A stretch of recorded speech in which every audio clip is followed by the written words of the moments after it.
여러분 주위에 이런 친구들 한 명씩은 있죠? 가족들이 굉장히 화목한 친구, 또 집에서 사랑을 많이 받고 자란 티가 나는 친구. 보통 이런 친구들은 되게 해맑다던가 또 엄청 긍정적이더라고요.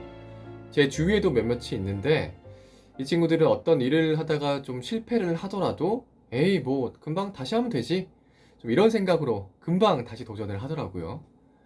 굉장히 긍정적이구나라고 생각을 했고 좀 이런 친구들의 마인드가 굉장히 부러웠고 좀 배우고 싶었습니다, 저는. 이런 마인드를 가지는 데는 아무래도 좀 부모님의 영향이 굉장히 큰 것 같아요. 부모님이 아이의 이야기를 깊이 있게 들어주고 존중해주고 또 응원해주는 그런 부모님 밑에서 자란 아이들은 뭐 그렇지 않은 아이들보다는 좀 자신감이나 자존감이 더 높겠죠. 저는 요즘 어떤 어른이 되고 싶다, 어떤 어른이 됐으면 좋겠다라는 생각을 굉장히 많이 하고 있습니다. 20살이 넘었으니까 이미 어른이지 뭐, 이미 성인이지 뭐 라고 생각하는 분들도 계실 것 같은데 저는 어른이라고 다 똑같은 어른이 아니라고 생각을 하고요. 그냥 어른이 되는 건 또 아니라고 생각을 합니다. 어른의 뜻도 여러 가지가 있더라고요. 다 자란 사람, 또 다 자라서 자기 일에 책임을 질 수 있는 사람, 나이나 지위나 학렬이 높은 사람, 결혼을 한 사람. 제가 생각하는 어른은 뭐 다 자라서 자기 일에 책임을 질 수 있는 사람이 아닐까. 좀 이런 곳에 이 뜻에 좀 가장 가깝지 않을까 생각을 하는데요. 오늘 소개해드릴 책은 제가 읽으면서 아, 나는 이런 어른이 되고 싶다라는 생각을 들게 만든 책이고요. 제목은 어떻게 살아야 할지 막막한 너에게 라는 책입니다. 네, 조정래 작가님의 추천사도 있습니다. 짧게 좀 읽어드릴게요. 인생과 삶에 대한 기성세대의 충고나 지침은 많고 많다. 젊은 세대들은 그것을 꼰대들의 잔소리로 외면하려 든다. 그런데 이 책에는 그런 문제점이 전혀 없다. 왜냐하면 아버지의 뜨겁고 진실한 부성애가 기존의 식상한 점들을 신선하게 극복하고 있기 때문이다. 네. 이 책은 아버지의 편지, 아버지가 딸에게 쓴 편지를 엮은 책이에요. 또 작가는 우진 작가, 또 이지수 님이 옮기셨습니다. 총 6개의 파트로 나눠져 있고요. 인생을 대하는 태도, 세상을 대하는 태도, 돈을 대하는 태도, 사람을 대하는 태도, 또 문제를 대하는 태도, 일을 대하는 태도, 총 6개의 파트로 엮은 건데요. 오늘 여러분들께 읽어드릴 부분은 인생을 대하는 태도이고요. 이 중에서 두 가지를 좀 읽어드리려고 합니다. 긍정적인 태도가 가장 중요하다. 또 성공은 성공의 어머니. 이 두 가지 편지인데요. 첫 번째로 먼저 긍정적인 태도가 가장 중요하다 부분을 여러분들께 낭독해 드리려고 합니다.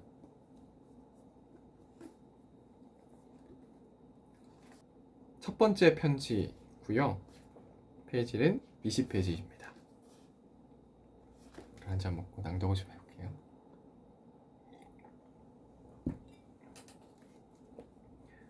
멍화에게 내가 이 편지를 열어볼 때쯤이면 나는 보스턴을 떠나 캘리포니아로 돌아가고 있을 거란다. 이제 정말 혼자만의 인생이 시작되었구나. 며칠 전 내가 어린 시절에 관한 일들을 물은 적이 있었지. 그 후로 가만히 생각해보니 너의 유년 시절은 참 즐겁고 행복했었던 것 같아. 내가 어렸을 때는 나 역시 시간적 여유가 많았던 터라 퇴근하고 집에 돌아가면 많은 시간을 함께 보낼 수 있었단다. 그때는 공부 때문에 스트레스 받을 일도 없고 그저 그 순간을 즐기기만 하면 되었지. 아빠로서 나는 내가 앞으로의 인생도 그렇게 즐겁고 행복하기를 바랄 뿐이야. 물론 엄마도 같은 생각이고. 아빠는 1996년 미국 볼티모어에서 유학생활을 시작했단다. 놀랍게도 그곳 아이들은 공부에 많은 시간을 투자하지 않고 신나게 놀기만 하더구나. 하루는 이웃에게 물어봤어. 아이들이 공부를 안 하면 나중에 좋은 학교에 들어가지 못할 테고, 그러면 좋은 직장도 구하지 못할 텐데, 어쩜 저렇게 태평할 수 있냐고 말이야. 그러자 그 미국인이 이렇게 대답하더구나. 공부를 열심히 한다고 더 잘 산다는 보장은 없지만, 현재의 즐거움은 눈으로 확인할 수 있잖아요. 그들은 불확실한 미래를 준비하느라 괴롭게 보내기보다는 현재를 즐기며 살겠다는 마음을 가지고 있었던 거야. 볼티모어 지역에 사는 사람들은 대부분 부자가 아니었단다. 수입은 실리콘밸리에 사는 사람들의 절반도 안 됐지만 그들은 늘 밝고 긍정적이었어. 길에서 모르는 사람을 만나도 언제나 서로 상냥하게 인사를 나누는 사람들이었지. 1997년에는 뉴저지 AT&T 근처의 작은 마을에서 여름을 보냈는데 그곳 사람들도 참 친절했단다. 만나는 모든 사람들의 얼굴에서 즐거움과 행복을 느낄 수 있었어. 그런데 나중에 실리콘밸리에 가보니 그곳 사람들은 앞에 두 도시보다 수입이 훨씬 많았는데도 그다지 행복해 보이지 않았단다. 행복하지 않은데 그 많은 돈이 무슨 의미가 있겠니? 아빠는 어렸을 때 가난한 집에서 자랐어. 지금 우리가 사는 수준에 비하면 찢어지게 가난했지. 간식 같은 건 꿈도 못 꿨고 옷은 죄다 낡고 해진 것들 뿐이었단다. 그런데도 힘들거나 불행하다고 느낀 적은 거의 없는 것 같아. 사실 행복과 돈은 크게 상관이 없단다. 행복은 돈보다도 우리가 어떤 태도를 갖느냐에 따라 결정되는 것이지. 아빠가 가난한 환경에도 불구하고 행복한 어린 시절을 보낼 수 있었던 건 가정이 화목했기 때문이야.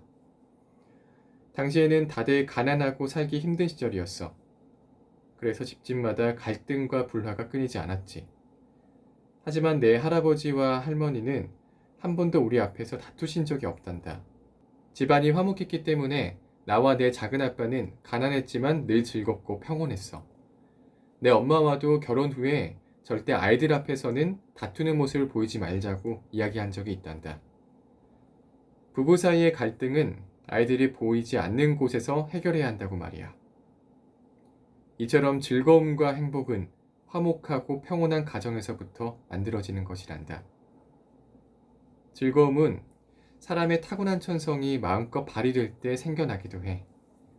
아빠가 어렸을 때는 공부에 대한 부담이 지금보다 훨씬 덜했기 때문에 날마다 친구들과 산으로, 호수로 놀러 다니기 바빴어. 만약 빽빽한 아파트 단지에 살면서 공부에만 매달렸다면 이런 즐거움은 발견하지 못했을 거야. 물론 주변 환경도 중요하지. 예전에는 오는 날처럼 소셜 네트워크가 발달하지 않았지만 사람들 사이의 교류는 지금보다 훨씬 활발했어. 사람은 혼자서는 절대 행복해질 수 없는 법이란다. 좋은 사람들을 곁에 두고 진정한 친구를 사귀는 것도 행복의 큰 조건이야. 마지막으로 가장 중요한 건 우리 마음이야. 마음이 너그러운 사람은 남들보다 훨씬 행복하단다. 남들과 비교하기 좋아하고 이기적인 사람은 절대 행복해질 수 없어.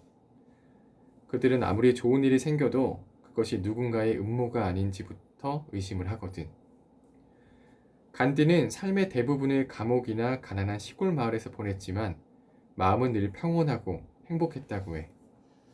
그러니 아무리 열악한 환경에서도 마음을 잘 다스린다면 충분히 행복할 수 있을 거야. 지위가 높고 임무가 막중한 사람일수록 마음을 잘 다스려야만 진정한 행복을 찾을 수 있단다. 사람은 누구나 행복하게 살기를 바래. 어떤 사람은 돈으로 행복을 살 수 있을 거라 생각하지만 돈으로 누릴 수 있는 행복은 아주 제한적이란다. 돈은 특정 수준을 넘어서면 그저 종이 위에 찍힌 숫자에 불과해. 생각해보렴.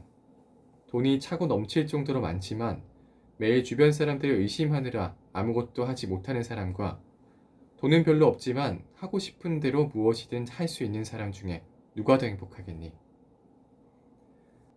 아빠는 스스로 행복한 사람이라고 생각한단다.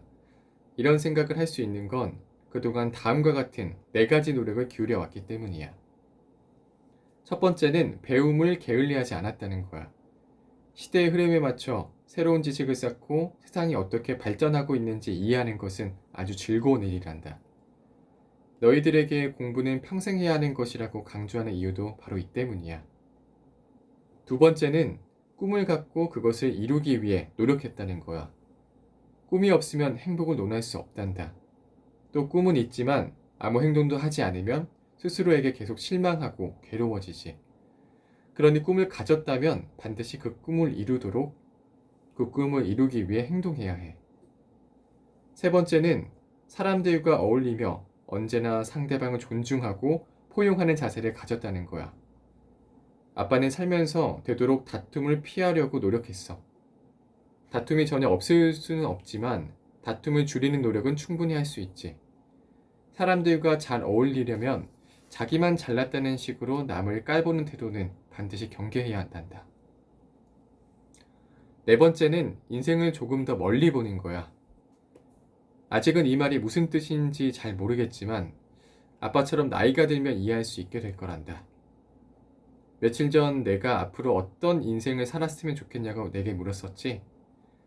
아빠는 우선 네가 학교 생활을 마음껏 즐겼으면 좋겠구나. 좋은 성적을 받는 것보다 네 인생을 즐기는 것이 우선이라는 걸 기억하렴.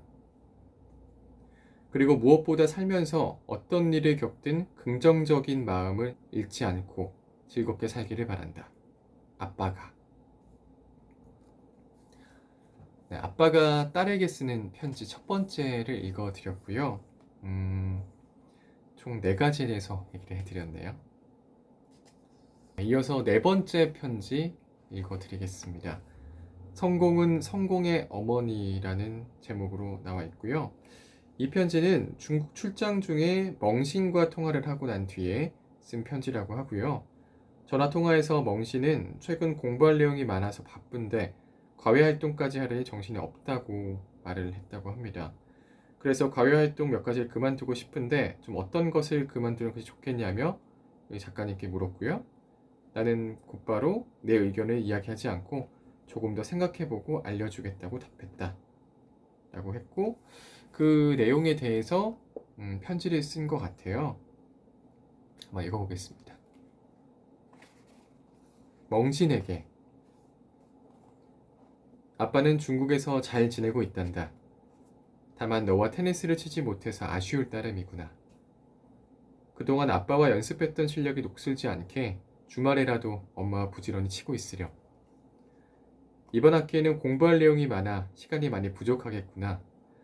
내 말대로 과외활동 몇 가지를 그만두는 것이 좋을 것 같네.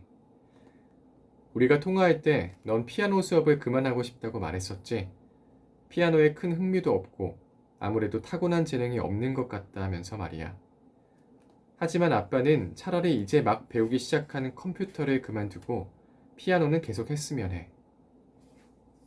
흥미 이야기를 했는데 넌 사실 음악에 흥미가 많은 아이야.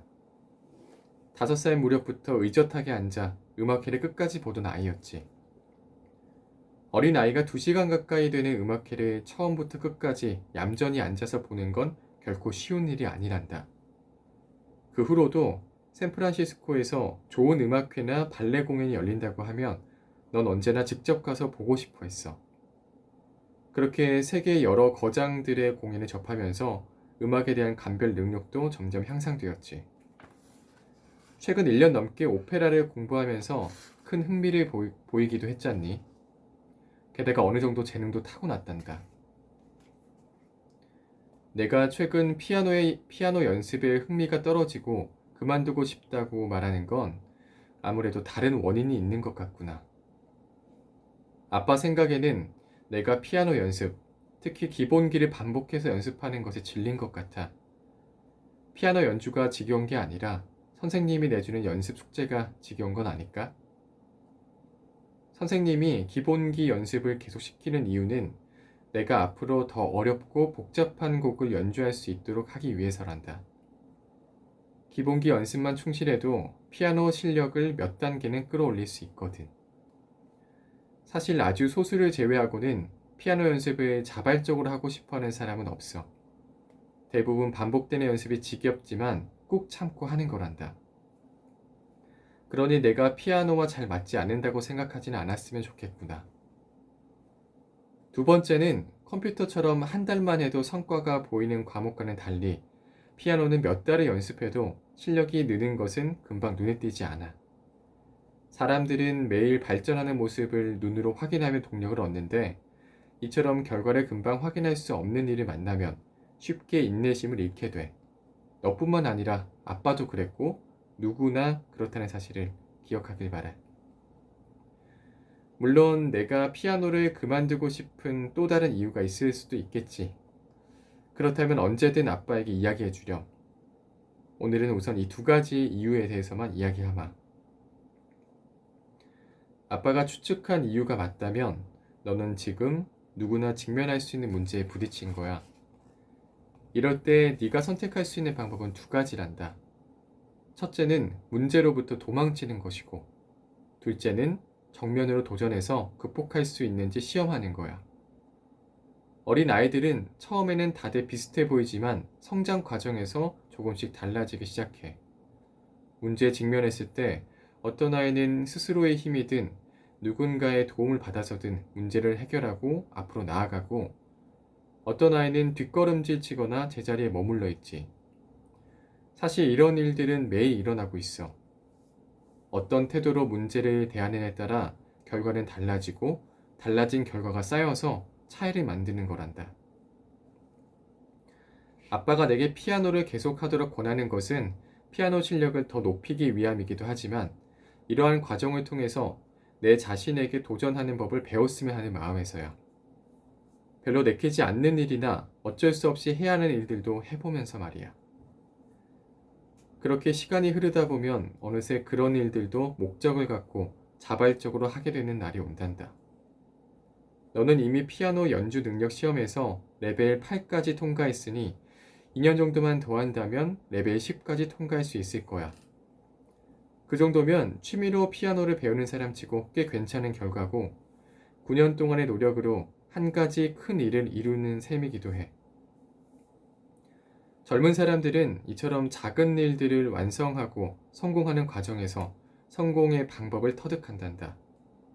어떤 일이든 실패를 통해 교훈을 얻을 수도 있지만, 그 다음번 도전에서도 성공을 눈앞에 두고 또다시 실패할 가능성이 있어.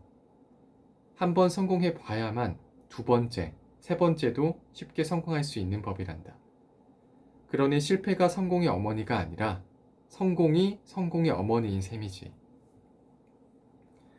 아빠가 처음 베이징에 있는 샹산의 샹루봉에 오른 건 지금의 너보다 한 살 어렸을 때였어.